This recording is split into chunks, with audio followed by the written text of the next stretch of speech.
the head honcho, the boss lady, the person we always call with our real estate problems, aka our real estate mom. The ocean's scary. I'm man enough to admit it. The gateway drug to real estate. Yeah, they're gonna be like, "What happened to your Porsche, Julian?"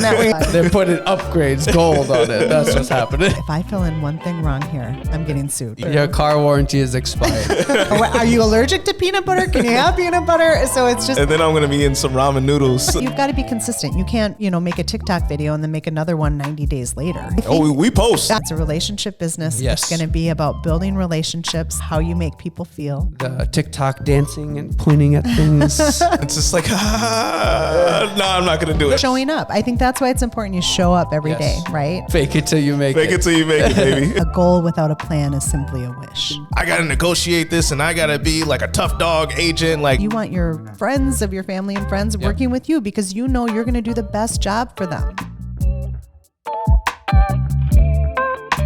Welcome everyone to episode 10 of Weekly Deposit. We have a very special guest with us today, the Vice President of the Coldwell Banker Crocus Hill office. Yes. Our leader, the head honcho, the boss lady, the person we always call with our real estate problems, aka our real estate mom. Yes. But a mother to two wonderful, handsome boys and a lovely wife to her husband. The plate is full of accolades for this person. Let's give a warm welcome to Angela Brasel. Round of applause. Oh, you guys are the best. I am coming here every week. This is awesome. We're always happy to have our guests, and we always want to big them up. But let's dive right in. I think this is a topic that me and Julian always love asking all of our guests because as avid travelers, we always want to know where's the last place you've been to and what's the next place you're going to. So the last place I was, my father has a place in Florida in Cape Coral. So we went down as a family. Actually, no, I went in November with a friend. And the next place I'm going is Sayulita, Mexico, which is one of my favorite places. Oh. And so we go there every March, and we'll be leaving March 9th. So I think we've talked about this, right? It's like an hour north of Puerto Vallarta. Yes, about 45 minutes. It's a little surfing village. It is just like a hidden gem. It's absolutely beautiful. It's so much fun. Yeah. Do you guys have a place there, or do you just... No, we Airbnb. So there's a great website. You can follow them on Instagram at cellulitalife.com. And so you can book your rentals right from there. It's cobblestone streets. Everything is walkable. It's great little restaurants and shops, and people from all over the world have moved there. It's just... the culture is phenomenal. It's awesome. Yeah. It sounds very like Mexico. Like when we go to, I go to Puerto Vallarta, you go to Tulum. Yep. Right? Yep. So, but whatever part of Mexico, it always feels Mexico's great. a beautiful country. It really is. And the temperature is just perfect. And the people are so kind. Yes. It's just wonderful. The service is wonderful. So where you're visiting, I have a friend that travels there frequently every year. And he said it's like a magical place almost. Like the people there are just very, very nice. Describe like how it is. Because it's different from other cities in Mexico. It just feels like this small community. It's funny. We have the same driver every year, Maka. And so Maka was driving us. We were there last year, and he was driving us, and he said during COVID, which by the way, we were there, we had come back 3 days before we went into lockdown in 2020. And we were sitting on the beach, and these families were coming from like Seattle and saying, we're going to hunker down here, until this is over. And we're like, what's over? Because we had been off. I mean, we hadn't watched any TV. We hadn't heard anything off the grid. Yep. And we're like, this might be more serious than, we're now starting to like Google things. Yeah. So when we came back, Maka said they closed down the city and they took turns. There's like a gate you come through, and they took turns kind of as security. The community did as like watching the gate and making sure that people weren't coming in because they wanted to keep everybody safe. Yes. Yep. It was very neat. Yeah. He described to me, like, you can be out walking around 2, 3, 4 in the morning. And he says one of the safest cities in Mexico. He's been trying to get me down there for a couple of years now, but he loves it. Cause he was like, where else can you go? I don't even go in Minneapolis and walk around 2 or 3 in the morning. I'm in a complete different country. 2 in the afternoon. I don't like walking. We rent the same house every year, and I think like our 3rd year there, 4th year there, the house it's on the beach. It opens up, and we're sitting there in this adorable, like 7-year-old boy comes running up. And I think Elias was probably like 8 at the time.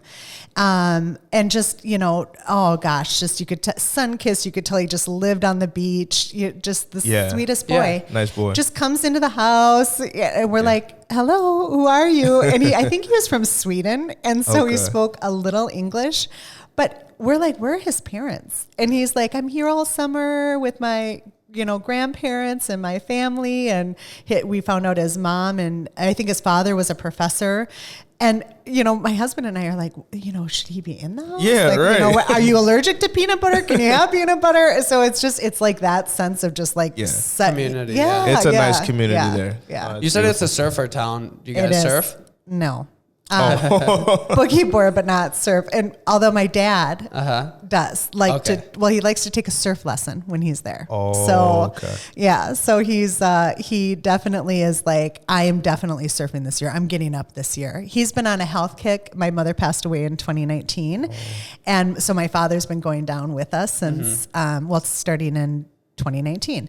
And he just started working out, just really taking his health seriously. So we're really proud of him. He's down like 47 pounds. Oh, wow. That's amazing. And works out every day. And it's fabulous. But so now I'm getting up on that surfboard. That's his goal. He'll do it. That's good. That's kind of scary to surf. Like as a kid watching people surfing on TV, I was like, I want to try that. But once you see the ocean, you're like, I don't know about that. I feel like it looks a lot easier than it would be. Like, and that's how I think my dad is. Like my dad watches them and he's like, I can do that. Yeah. But he was paddleboarding one time and I thought he was going to take out an entire family that were on this like raft next to him. Yeah. As soon as he stood up, he just started to lean to the side and kind of fell over. And I kind of feel like he should master that first before he starts surfing. The ocean's scary. I'm man enough to admit it. I'm scared. Yeah. I'm scared of the ocean. Yeah, especially in the dark, for sure. I think when we're in Puerto Vallarta, they have those. What is it called? Parasailing. Yes. Yeah. Yeah. So it's like I always see that, and I'm like, I kind of want to try that. That would be cool. My oldest, when he was 18, we were down in Florida and he wanted to parasail. That's what he wanted to do. And my mom and my dad and my youngest Elias were in the boat.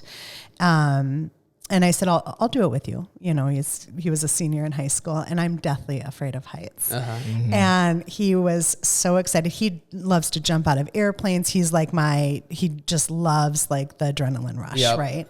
And so, we go up and I am hanging on so tightly. And, you know, you're looking at the carabine, holding you and you're thinking, how is this holding this whole entire parachute on? Right. Just with this one rope. And I was hanging on so tight and I was like, oh my God, my whole body is so sore. And I look back at Dylan and he's just leaning back. And I was like, oh my gosh, Dylan, I'm just like so sore. And he's like, Mom, lean back. And I leaned back and I was like, oh yeah, that's a lot better. Just like, I was like holding myself on this thing. So yeah, I did it once. That's enough. Yeah. One and done. Yeah. That's it. Yeah. Sometimes it's the anxiety that makes it so like. True. Yeah, fearful. And then once you kind of like, you do it. Well, what was I so scared about? Right. This whole Exactly time? Right. That's exactly right. Kind of sticking on the subject of your family and kids and everything. You know, we see a considerable amount of photos of you and your kids, and especially into sports activity, especially into football. Would you guys say you guys are like a football family or a sports family? Would you say that's something, you know, very prominent in your family? I would. Having had 2 boys who just love sports. Yeah, you very active. Kind of become a sports family. Yeah, by default. Right, absolutely. So both my boys played football. You know, Dylan he was always a child that would just try anything. Okay. So, and we always said, you can try anything you want, but if you sign up, you got to finish it. Yeah. Right. So that was our rule. So, you know, he'd football, he played football, you know, growing up completely, but he also tried wrestling and swimming and he played baseball throughout. And then he started lacrosse in high school and loved that. And Elias is kind of the same way. He's played football since, you know, he was probably, I think 8. prior to that, he played soccer, and then he plays basketball, and he played baseball until just last year when he wanted to try lacrosse, and now he loves that. So yeah. He's in high school now? He's in 8th grade, so he'll be going to high school next year. And so he's started. I've seen a picture of him. I thought he was a junior. No, he's tall. He's 5'11" and a half, and he just turned 14. So he's a tall boy. Yeah, he's a tall boy for sure. You put in a job application. Yeah, soon. Right. Yeah, absolutely. He'll be joining your team. Right? Yeah. Well, no, you'll be driving him to the school dance here soon. Do they still have school dances? They do. I don't know. Yeah, yes, I think they do. Post-COVID. Yes, yeah. So I was like, do they still have school dances? Well, you'll be taking them here soon. Right. I think that we have this question here. We're always curious of what you kind of were doing before real estate, right? Before the whole either becoming an agent or anything to do with real estate. What was that Angela like? So I went to school for osteology. So that's what I did after high school. So skincare, I wanted to be a paramedical esthetician. And then I had actually shifted. I ended up going into property management. And I started out managing a property in my 20s. And shortly after, I became the regional manager. And so at that point, I had, and this is it's a fabulous story. It was a local family. Now they live in South Dakota, but they started out as basically an investment with a fourplex. And he had a construction company, and he started building apartment buildings for other investors. And then he thought, well, why aren't I building an apartment building for myself? Yeah. And within 20 years, he had amassed over 5,000 units. The year that I left to get my real estate license, he actually bought the Holiday Inn in Mazatlan. And our corporate office was in a little airplane hangar in T, South Dakota. So every other week I'd drive out to T, South Dakota, sit in this airplane hangar. But it was a hike. And I absolutely loved the family. One of my greatest mentors, Gene Ewer, was with them. And so as a regional manager, I had a portfolio of over 1,600 units, a staff of 75. And there's a lot of turnover in property management. Yes. So, the maintenance staff, caretakers, assistant managers, we had a great staff, but the turnover is high. And so it just got to a point where I was like, I think I know if I don't give this real estate thing a shot, I'm going to always look back and wish I had. Yeah. So in 2003, I did and loved it. Yeah. Okay. Great. No, I think you bring up a good point in regards to he was at an airport hangar. Yeah. That is so like entrepreneur and a good entrepreneur where they keep the costs super low. It's not about looking flashy or anything like that. It's literally how can I keep the cost low? Even with, I think you mentioned at that point he had like 1,600.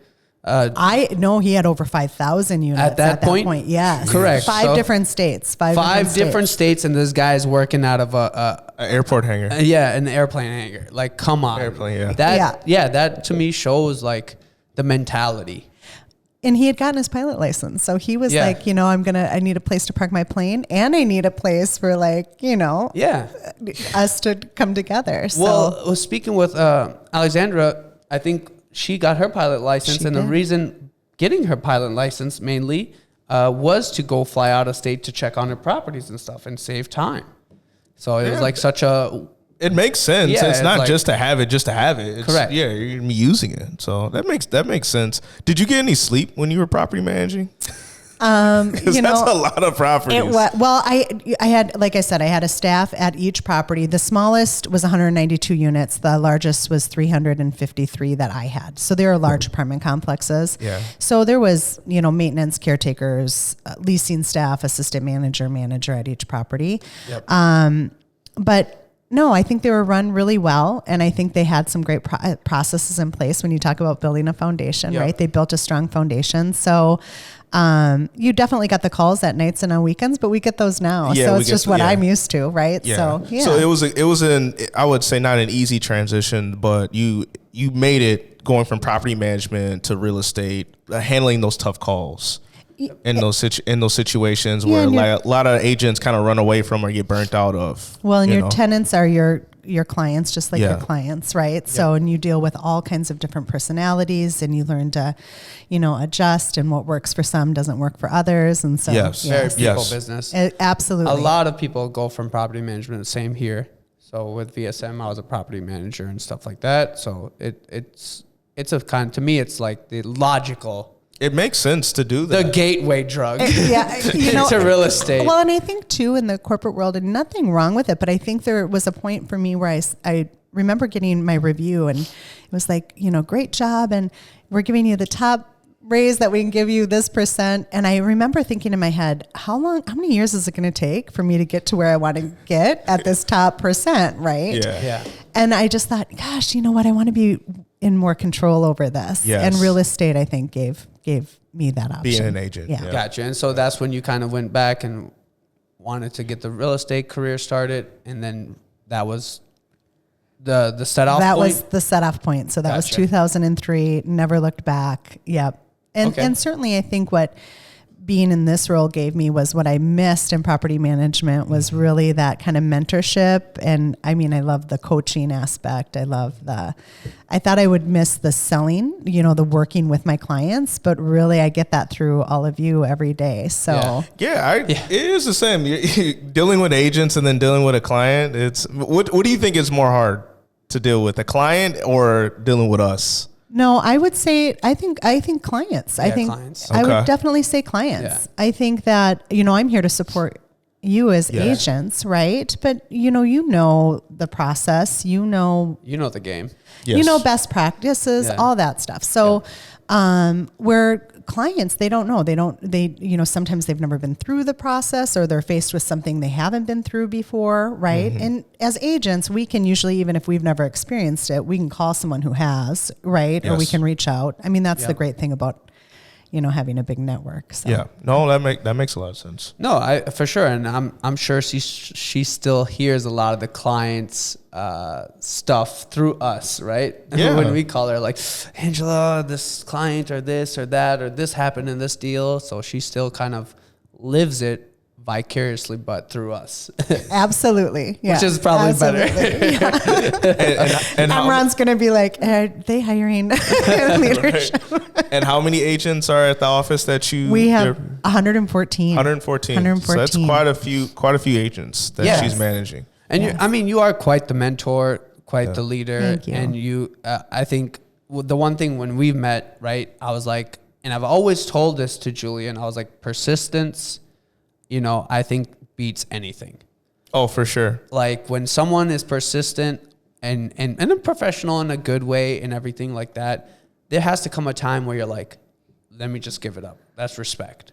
Yeah. Because there's easily you could drop off after the ego can get hurt after a one or two times. Yes, for sure. Right? Yes. The ego, it's human nature. It's very fragile. In everything we do. Yeah, right? Yeah. Everything. And that's kind of what we were talking about earlier about some other stuff too. It was like the ego can get very bruised. If someone just doesn't go the way that you want them to, or things don't unfold the way you want them to. Yeah. But the persistence is that continuing to try. Absolutely. And eventually it breaks down and that other person has to respect it. You have to. Yeah. You have to. I mean, when I first met you, I know that you and Imran have a closer relationship and know each other longer than I have. But when I met you, and then after the lunch, I was like, I really like Angela. I was like, how do you know each other? I really liked you too. Yeah. It's not just for the camera. I was like, I actually genuinely like her. And I was like, well, how long have you guys been in talks about joining? And so it was quite a while. Like I was like, yeah. I think it was longer than that. I was like, really? No, but I just respect the persistency in any game. You. It's just, it's like your father working out, consistency, persistent. Absolutely. It's the repetition and going back to how fragile the ego can be sometimes, where like you do get rejected. Again, I'm using an analogy here, but like, let's say for a date, you get rejected, but the persistence, going back to Alexandra's, where Mike persisted for a whole year, and now they're married. Yes. Yeah. Right? So that's just what it is. We need to have Mike on the show, by the way. You do. He has to. That'd be the weekly deposit dating podcast. That man did not give up. Yeah. That's awesome. That's good for him. No, yeah, exactly. It's the not giving up and eventually, you know, whatever it does, the respect is there. Yeah. So I think Julian brought this to my attention recently about this, the most expensive house in Minnesota. Yeah, the most expensive house in Minnesota, I believe it's listed now for $14.7 million. 14.7 million in Minnetonka. Yeah. And kind of that's taken us to a small island. Yeah. It's really cool. Taking us to where our next question is, and a question a lot of agents probably have. You know, because when you do get into real estate, you're like, oh, that luxury, that like nice looking homes. No one's ever like, it's cool. Hey, come check out this $1 million listing. Come check out this duplex that's falling apart. I'm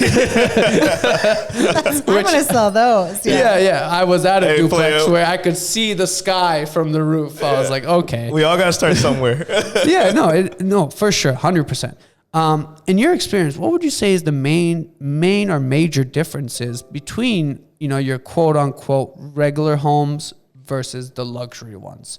What's the differences in clientele and also in the home itself and how is it marketed? How is that life different? If for someone wanted to be a luxury agent out there, where do they get started? Yeah. Well, I think first, I mean, we have certification courses, so you can take those. So those certainly they're 2 days, you know, just kind of the ins and outs. So those are great. I don't think, when you talk about what's different between the clients, I don't think there's a lot different about the clients. You know, I think that, you know, people are people, and you see kind of people from all walks of life with different interests, and they live differently. And so what I do think is, in the level of service, you know, obviously exceptional service is required. And I think what it is, you know, there's certain homes that are going to, you know, that duplex might sell in a couple days and multiple offers, right? The buyers, there's more buyers for it. So I think that's what it is. So it's the strategic marketing. When you get into the upper bracket, it's really about selling a lifestyle. Yes. So I think that is probably the difference, is you're really probably more focused on like, what's the lifestyle of someone who's going to live in this home. I can't sell the lifestyle of the duplex. Well, you can sell the lifestyle of the duplex, but you might not need to put necessarily so much thought and marketing into that lifestyle, right? No, I get what you're saying. So that's probably what it is about. Listen, I you know, you hear all the time, like, I'm going to sell, you know, my average sale price, I want it to be X amount. And really, you know, as a newer agent, I don't think should be focused on that. You should be focused about, and really, exactly right, your sphere of influence, but also just about how you make people feel, right? Yep. Yes. And if you make people feel great and you deliver an exceptional experience to them, you're going to find yourself moving up in that price point. You're going to find yourself organically getting there. Yep. Right. Okay. So, but also we do strategic marketing. It really depends on what your business plan looks like. So, you know, if you're farming an area, well, are you farming an area where the average sale price is, you know, 350,000? Or are you farming an area where the average sale price is $1 million? Right. But with your marketing now, you can't, as far as dollars that's spent with that marketing, you're going to have to spend more in that $1 million price range. You know, do you tell an agent, or just be realistic with them and say, hey, it's going to cost much more money to market in this area, or no, you don't tell them that? Like, what? How's that process go? No, I don't tell them that, because I think that when you're marketing to an area, you could be sending the same marketing pieces, right? I mean, for us, one might be branded with global luxury versus, you know, not. But other than that, you're introducing yourself, right? You're being consistent in your marketing to them. You might be doing some social media, you know, just some targeted marketing on social media. But I don't think that what you're sending them is necessarily going to change. I wouldn't change it. Okay. And I was part of our global luxury team as an agent. My marketing didn't necessarily change in terms of my personal marketing. Even my market analysis, it changed in terms of the direction of adding in, you know, certain marketing pieces like market share and that sort of thing for the global luxury. But it didn't change in really what I was going to do right? Okay. It might change instead of professional photography, we're going to do professional photography and aerial, because this property would be great for aerial, right? Yeah, it's nice. Yeah. So that might be the difference. Okay. So I don't need to rent out a Porsche and hang out at Maynard's, the country club. Yeah. Good news, Julie. Lake Minnetonka, and say, hey, I'm a luxury real estate agent. No, because the minute they're going to be like, what happened to your Porsche, Julian, that we met you with? Yeah, where's that? That's true. It's in the shop. Be yourself. You'll be just fine. They're putting upgrades gold on it. That's what's happening. Yeah. Fake it till you make it. Fake it till you make it, baby. No, I really want to touch on the point you said there, how you make people feel, because we've also talked about this with Code White too, and it's been a kind of a reoccurring theme here on the Weekly Deposit Podcast. And it's one of my favorite quotes from, Maya Angelou is, I've learned that people will forget what you said, people will forget what you did, but people will never forget how you made them feel. Absolutely. So that was kind of something that stuck with me, because they do remember that feeling, especially if you gave them a good feeling, a wonderful feeling. They will always associate that back with you. Agreed. Okay, Angela, we want to kind of talk to you. Me and Julian thought about this question for a while. What's one piece of advice that you would give to a new agent, but that advice being relevant to an experienced agent too? Have a plan. And you've heard me say this. Yes. Yes. So I love the quote, a goal without a plan is simply a wish, right? So I think that, people set a goal for themselves, but they don't necessarily go into like, how am I going to get there? Yeah. And I think it's really important. Now, as a new agent, I think the best thing you can do is build your confidence, right? Mm-hmm. So that's like, learn the contracts, practice.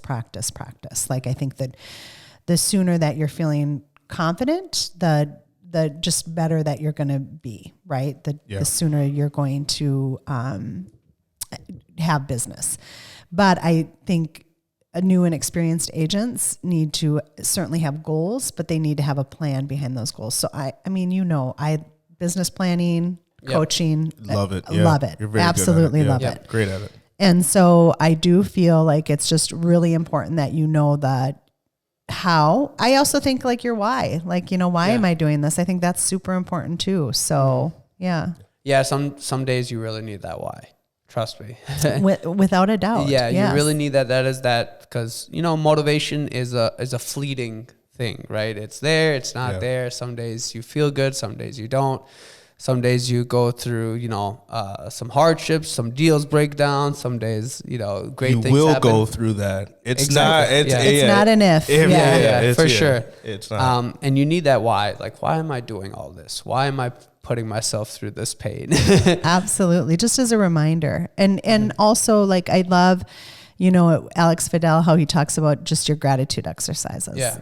Love that. Like, I think that is just one thing you can do to change your mind. It's all about mindset. I think it's just one thing you can do to quickly change your mindset. Yes, I agree. No, I agree too. And it's, kind of what you said, a plan is reverse engineering. Okay, well, how do I break this down? Let me break it down to the micro level. Because the macro sometimes, climbing Mount Everest is the macro. Like, oh my God, how am I going to do it? Yes, yeah. But taking that first step, same as like, I think, bringing it back again to the fitness journey.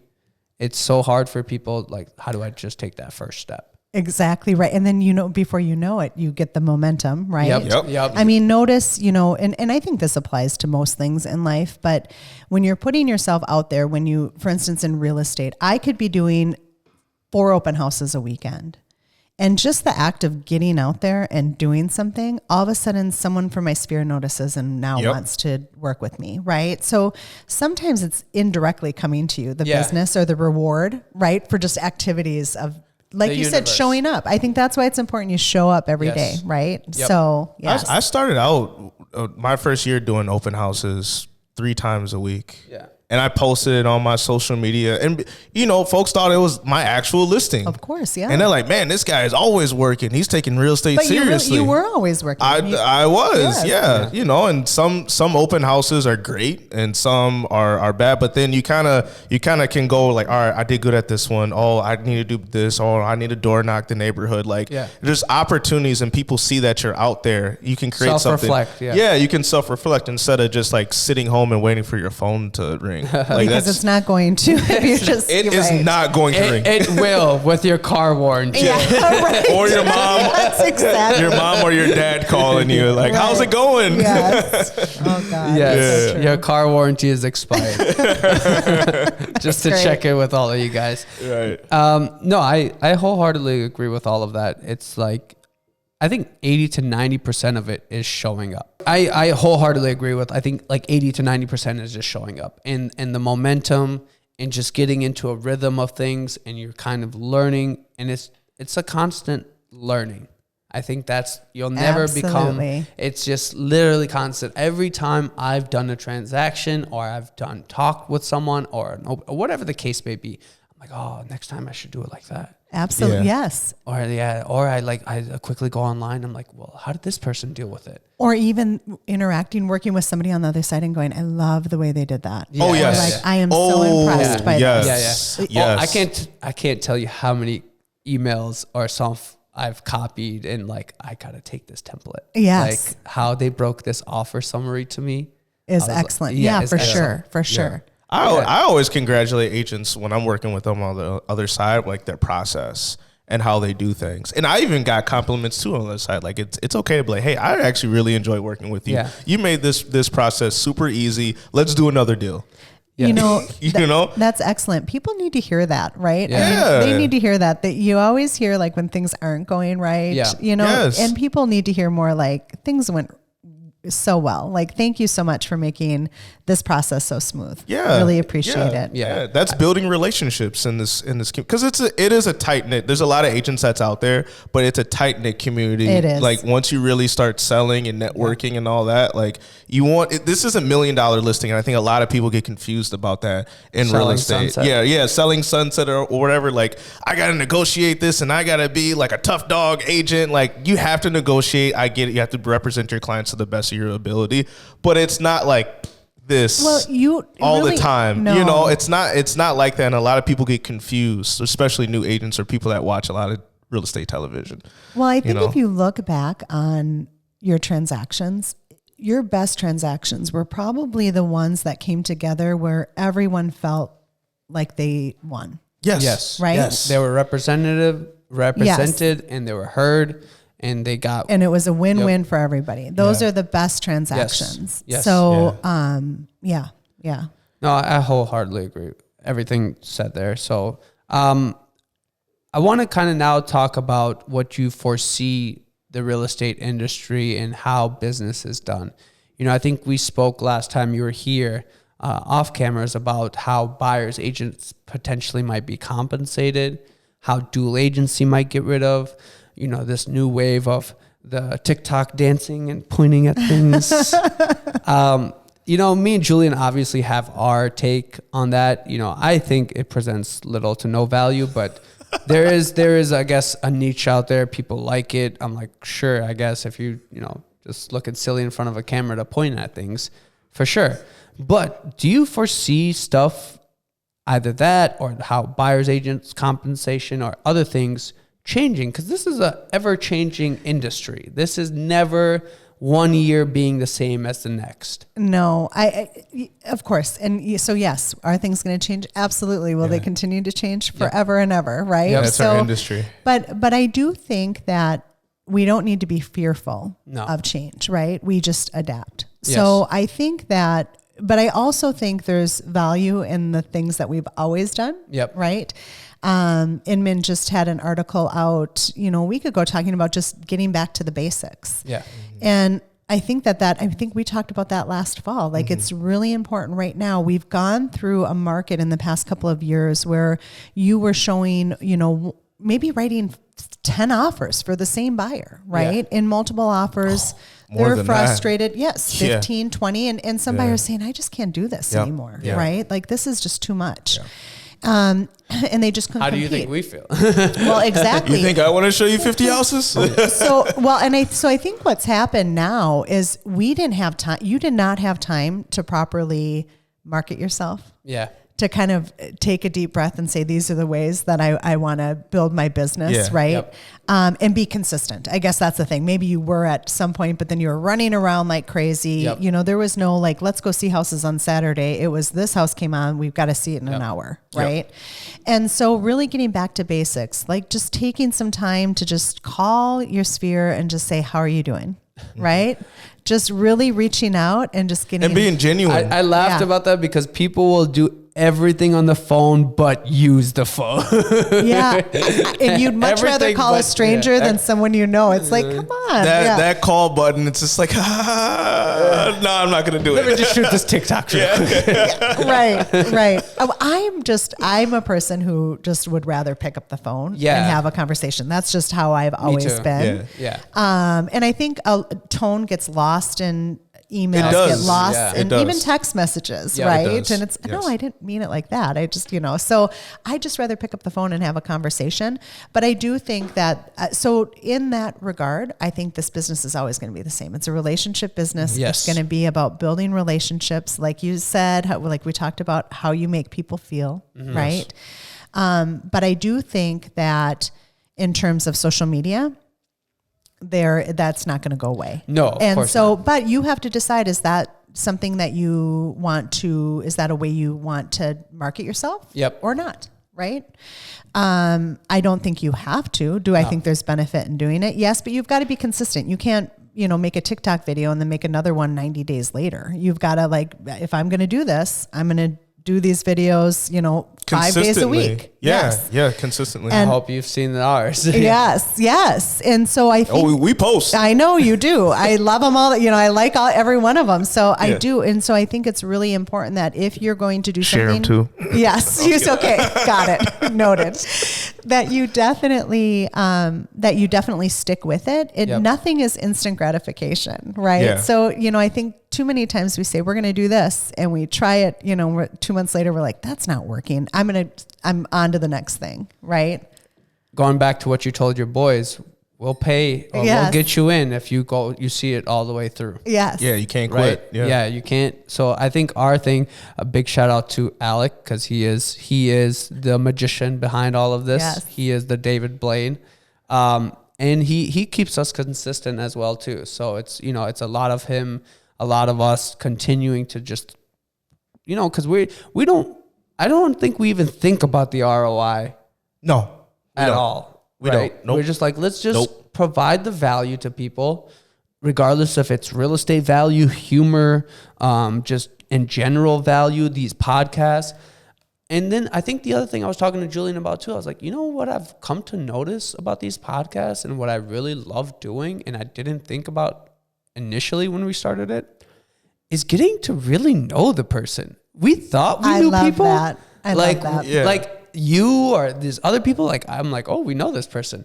But then I'm like sitting there like, how well do we really do we know this person? Yeah. So this podcast really gives us that like moment to kind of like turn all of our phones on airplane mode, kind of sit right with you, ask you questions, hear you out and everything like that. So I think that's probably the greatest ROI I've had from these podcast experiences. It is. And we were just talking about this before you came. Yeah. Because we were like looking up some things to talk about. I was like, you know what? I didn't know that about Angela. And you're saying, and you guys have a longer relationship than I have, but he was like, I didn't know that either. Well, I think in this like business world or this busy world per se, it's like, it's very like, I know that person or this or that, but like, well, like, okay, how well do you know that person? Exactly right. Yeah. Yes. And how often do you get the chance to just sit down and just ask somebody questions, right? So I love that. Yeah. So that's why we wanted the whole thing. We never looked at this podcast as some type of ROI, like, oh, we're going to get this $1 million listing for this podcast and this.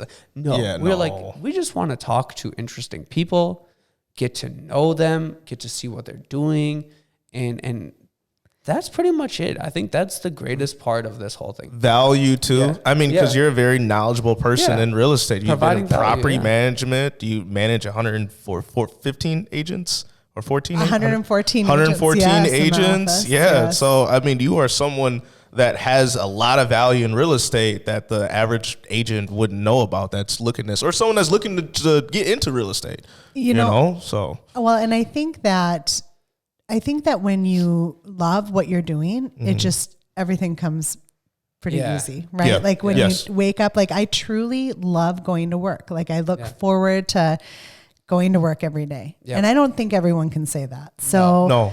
Yeah. And I can tell you guys do too. I mean, you show up, you're here every day, right? Yes, we are. Yeah. And we like it here. I mean, we made it in a way to like it, right? We wanted this place. It's comfy. We got a couch in our office.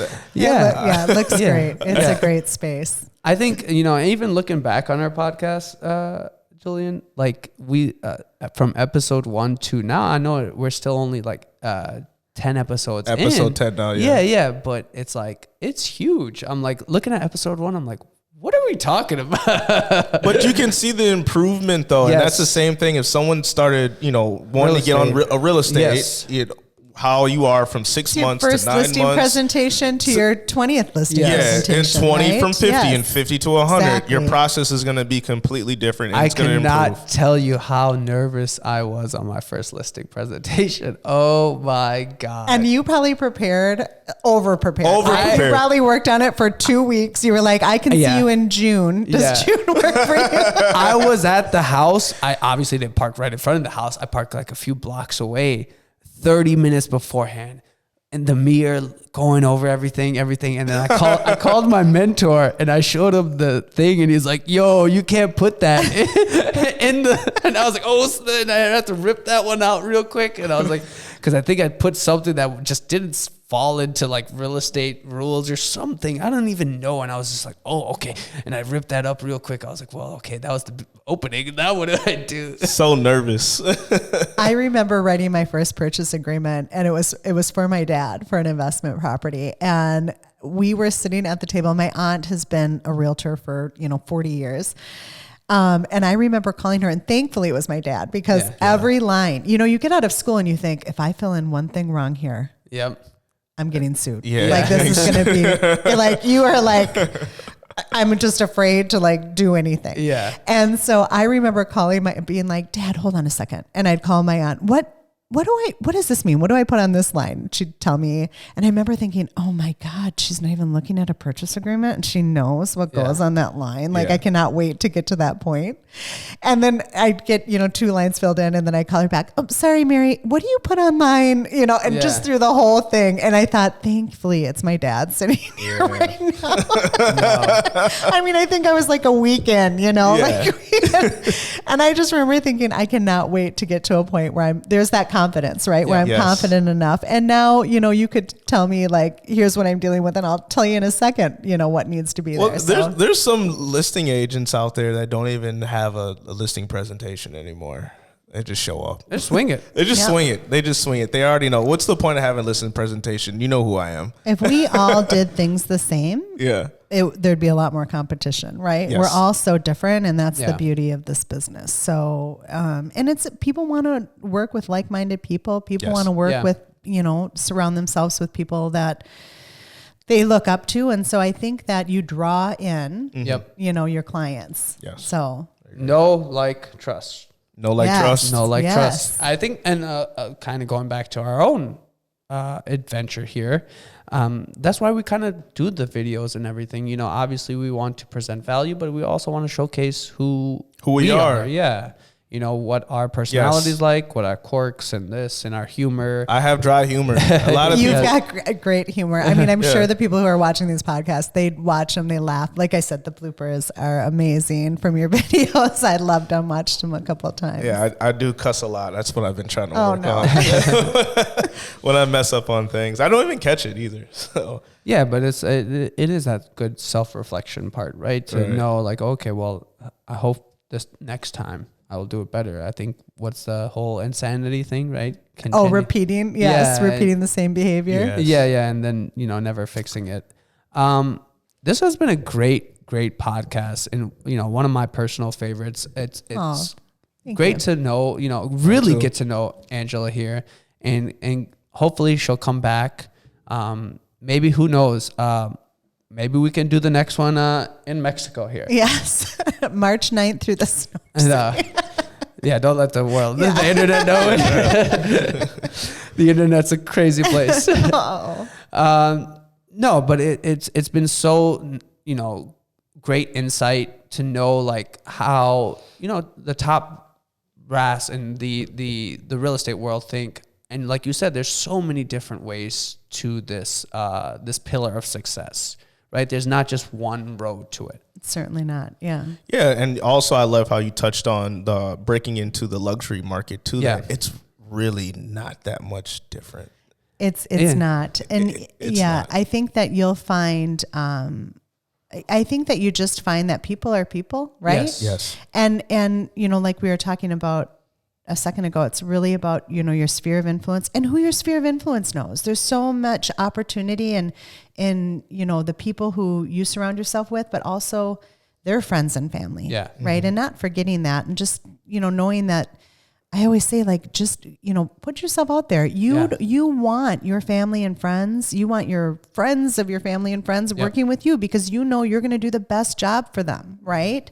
Yep. So I think when you think about Is it that way. The Closer Club, Alex, right? Yes. Alex, I think he said something like, it's always a no if you don't ask. Of course. Yeah, it's always going to be a no. Yeah. Yeah. And he's just like, sometimes just ask. And you get, that comes with confidence, right? Yes. Just being able to say, like, Yeah. hey, but honestly, you're right. What's the worst that they can say? No. Okay. Right. Yeah. That's true. There goes the ego thing again, Right. right? Then your ego's bruised or whatever, but who cares? Yes. Like, So I don't need to rent that Porsche out, right? No. And hang out at Fletcher's. why and did you give him that he wanted to rent the Porsche? Yes, you do. No. Yeah. Yeah, right. Save the money, Julian. Save the money for sure. You need the cool Oakley shades and everything. Yeah. And then I'm going to be in some ramen noodles. Right. Crying in my Porsche. Nobody would talk to me. Right. No, okay, you guys, this has been such a wonderful Thank you. episode. Yeah. Angela, we appreciate your time. Thank you for coming by. This is a wrap for episode 10. You guys, we'll be back for episode 11. And a huge thank you to Angela. Huge. Well, thank you both for having me. Honestly, Yes. this was a ton of fun. Thank you. I really appreciate it. Thank you, guys. Thank you, everyone. Please like, subscribe, comment, and anything else you guys want to see, let us know. Thanks. See ya.